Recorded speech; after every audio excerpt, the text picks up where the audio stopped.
tout le monde. Donc petite vidéo pour faire ensemble un petit porte-monnaie. Donc un tout petit porte-monnaie facile à faire.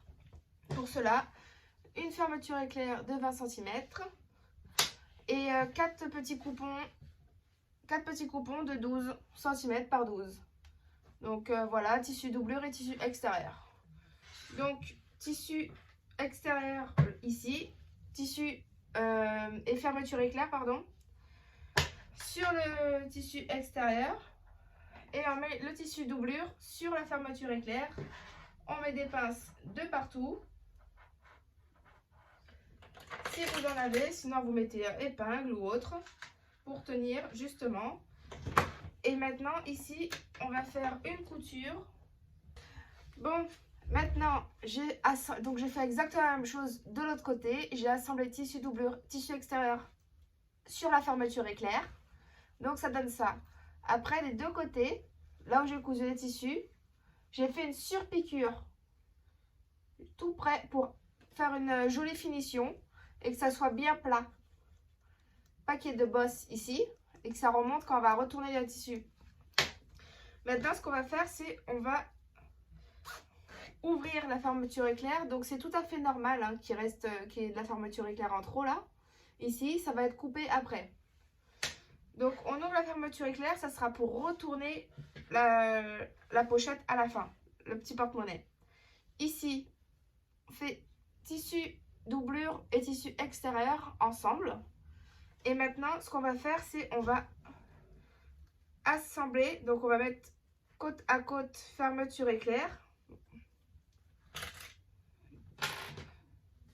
Comme ça. Et de l'autre côté, ça va être pareil. On fait en sorte de bien aligner correctement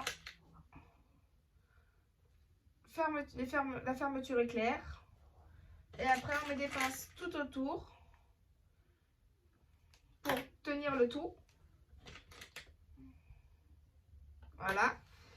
Et juste ici, donc ici, on laisse une petite ouverture d'à peu près 5 cm, 5-6. Ça sera pour retourner notre projet. Et là, sinon, on coud tout le tour. Mais on laisse vraiment bien notre petite ouverture ici. Voilà. Et là, on passe en machine.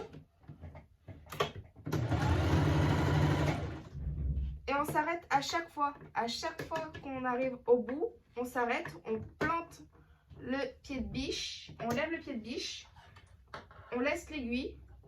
Et une fois qu'on a bien fait la couture, donc tout le tour, qu'on a bien tout cousu, qu'on a laissé notre ouverture ici pour retourner la pièce, maintenant on va couper tout le surplus, donc c'est-à-dire tout le tissu qui dépasse plus la fermeture éclair. Et on n'oublie pas aussi de couper, de cranter, de couper les angles. Juste ici. En faisant attention, bien sûr, à ne pas découper la couture. Bien évidemment, ça serait dommage sinon. Voilà. Donc on coupe bien tout sans couper notre couture. Voilà. Bien sûr, là on a laissé l'ouverture, on n'a pas cousu pour retourner. On ne coupe pas le surplus. Ça va nous aider à refermer la pièce. Donc on coupe sous aucun prétexte.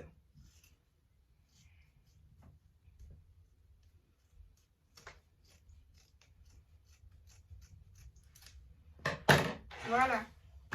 Donc on a... Hop, voilà. Maintenant, ce qu'on peut faire là, ce qu'on va faire, c'est retourner notre pièce. On retourne tout grâce à l'ouverture et à la fermeture qu'on a laissée ouverte dedans.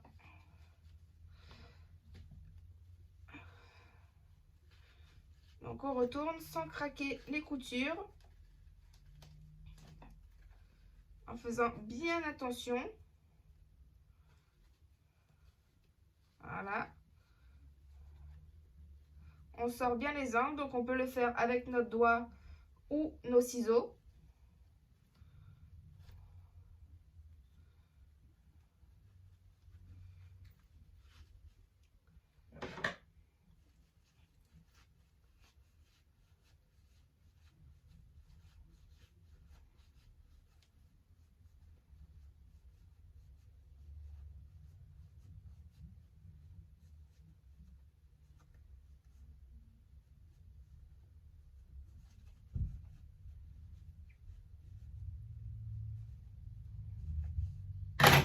Voilà, on a bien tout sorti. Et maintenant, il nous reste la petite ouverture. Donc, on va la refermer. Donc, c'est la même chose, hein. Quand on veut refermer l'ouverture, c'est toujours la même chose. On replie ensemble les deux tissus, deux morceaux, et on fait une couture. Toujours la même chose.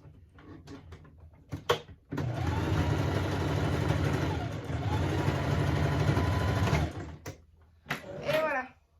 Tu coupes tous tes fils, si tu en as. Et maintenant, tu peux tu peux mettre ton tissu doublure à l'intérieur. Voilà, bien le rentrer. Comme ceci. Bien tout tire. Et hop là. Tu as ton petit porte-monnaie. Tout mignon, pratique pour mettre tes pièces de monnaie, tes billets. Voilà, ça peut être aussi pratique pour les petits quand ils commencent à avoir leur argent de poche. Ça peut être sympa. Merci d'avoir regardé cette petite vidéo. N'hésitez pas à commenter et à mettre des pouces bleus pour une prochaine vidéo.